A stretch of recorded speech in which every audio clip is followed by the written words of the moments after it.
नमस्कार मित्रों, मैं डॉक्टर राजकुमार हिंदी नवजीवन चैनल में पुनः आप लोगों का स्वागत करता हूं। रामचरितमानस अयोध्या कांड दशरथ और कैकेयी का संवाद चल रहा है। राजा दशरथ से रानी कैकेयी 2 वर मांगी है। राजा दशरथ विवश हैं। रानी कैकेयी अपने जिद पे अड़ी है। उसी प्रसंग में आगे का प्रसंग है जो जुड़ा हुआ है।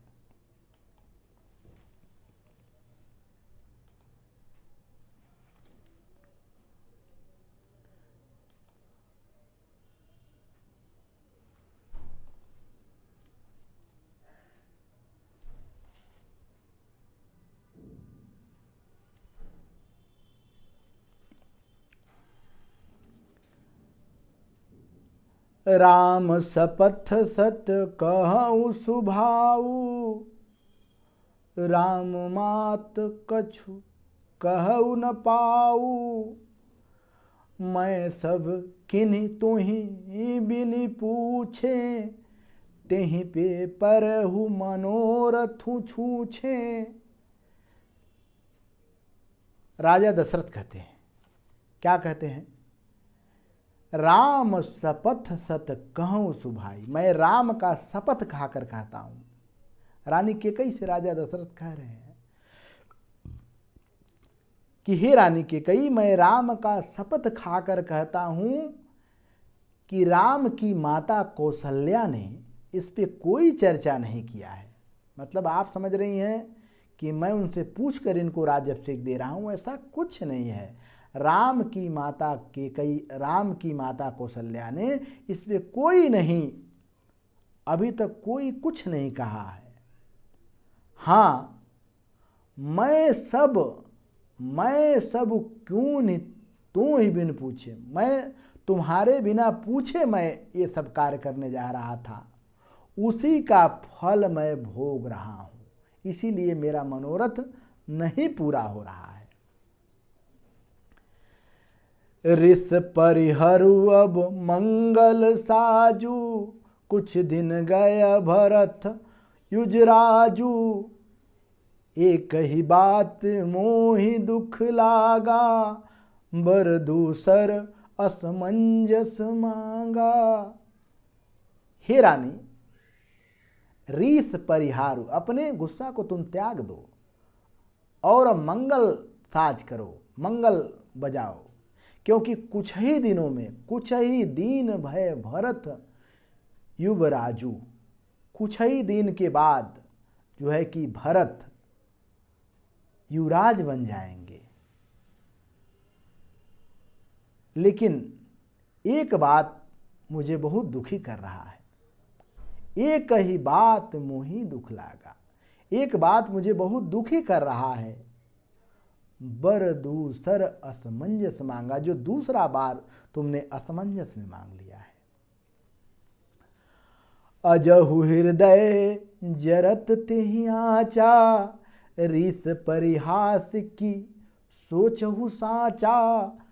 कही तजिरो सुरामु अपराधु, सबको कोही राम सुठि साधु।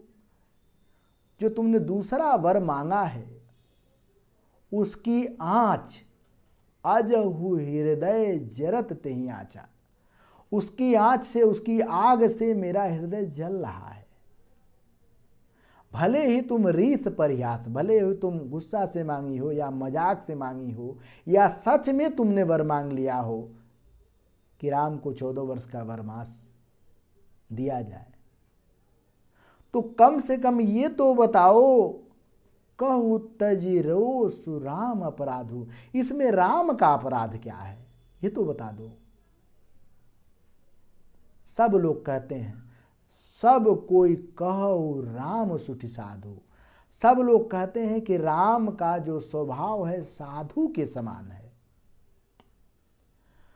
तुहई सराही करसि सनेहु, अब सुनि मोहि भयहु संदेहु, जासु सुभाय अरिहि अनुकूला, सो किमि करहि माति प्रतिकूला। तू ही सराहु करहि स्नेहु, तुम राम की स्वयं सराहना करती हो, प्रशंसा करती हो, स्नेह करती हो, लेकिन अब मुझे लग रहा है, यह तुम्हारा वचन सुनकर लग रहा है, मुझे संदेह हो रहा है तुम्हारा वचन सुनकर कि तुम राम से स्नेह करती हो कि नहीं करती हो। जासु शुभाय अरिहि अनुकूला, अरिहि दुश्मन, जिसका स्वभाव दुश्मन के अनुकूल हो,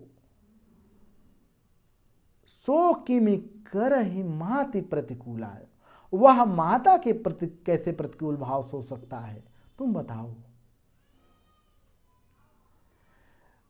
प्रिया हास रीस परिहरी, मांगू विचारु विवेकु, जेहि देखा वो नयन भरी, भरत राज अभिषेकु।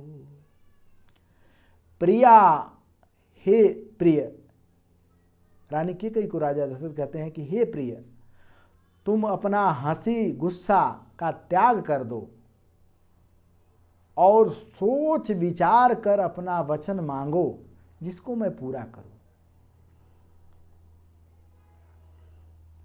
और साथ साथ ये भी कहते हैं, जे ही देखी नयन भरी भरत राज्य अभिषेकु, हंसी क्रोध छोड़कर विवेक विचार करके वर मांगो, जिससे मैं अपने नेत्रों से राजा भरत का अभिषेक तो देख सकूं।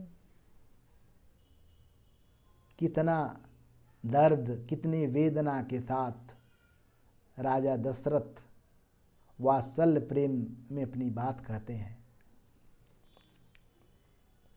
प्रसंग वही रहेगा, संदर्भ आप लोगों को वही लिखना है। प्रस्तुत पंक्तियां तुलसीदास कृत रामचरितमानस के अयोध्या कांड से अवतरित है। प्रस्तुत पद्यांश तुलसीदास या गोस्वामी तुलसीदास या रामाश्रयी शाखा के उच्च कोटि के कवि तुलसीदास कृत रामचरितमानस के अयोध्या कांड से अवतरित है, इतना लिखना है। और सीधा सीधा आप लिख सकते हैं कि राजा दशरथ कहते हैं कि मैं राम का शपथ खाकर कहता हूँ कि राम की माता कौशल्या ने इस संदर्भ में कोई चर्चा मुझसे नहीं किया है। हाँ, मैं तुमसे बिना पूछे मैंने यह जरूर सोचा था, इसीलिए मेरा मनोरथ पूरा नहीं हो रहा है।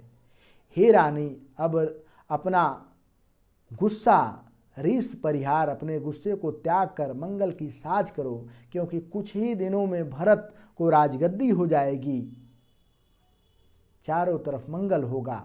लेकिन एक बात मुझे दुख दे रहा है, जो तुमने दूसरा वर मांग लिया है, उसी दूसरे वर की जो आग है मेरे हृदय को जला रहा है। तुम गुस्से को त्याग कर रीस परिहास, गुस्से को त्याग कर विवेक से सोचो कि राम का अपराध क्या है। राम का स्वभाव तो साधु की तरह है, राम की तुम स्वयं सराहना करती हो, प्रशंसा करती हो, लेकिन अब वह प्रशंसा और सराहना में मुझे संदेह सा लगता है।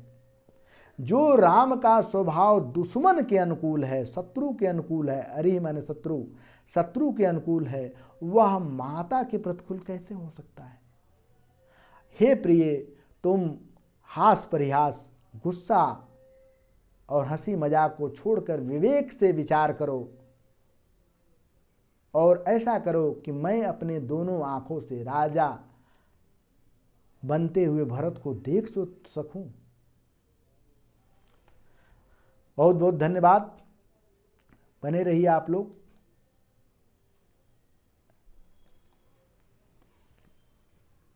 चैनल के साथ हिंदी नवजीवन।